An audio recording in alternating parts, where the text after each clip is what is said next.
சிம்மம் ராசி பூரம் நட்சத்திர அன்பர்களுக்கு மிக அதிகமான கெடுதல்கள் தரக்கூடிய, பிரச்சனைகள் தரக்கூடிய, துரதிர்ஷ்டம் தரக்கூடிய நட்சத்திரத்தில் முதன்மையானது அஸ்தம்.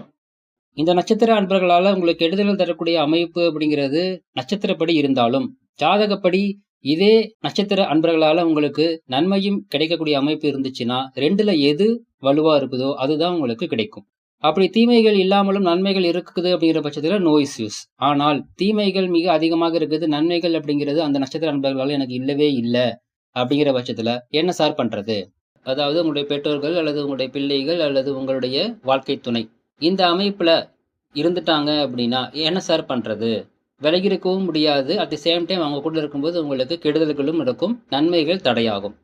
வலுவாக நன்மை அதிகரிக்கணும், தீமை குறைக்கணும் அப்படின்னா உங்களுடைய சுய ஜாதகப்படி எந்த கிரகம் வலுவா இருக்குதோ அந்த கிரகம் சார்ந்த வழிபாடு செய்யும் பொழுது நன்மை அப்படிங்கிறது கிடைக்கும். தீமையை அது முழுமையாக கண்ட்ரோல் பண்ணும். வாழ்த்துக்கள்.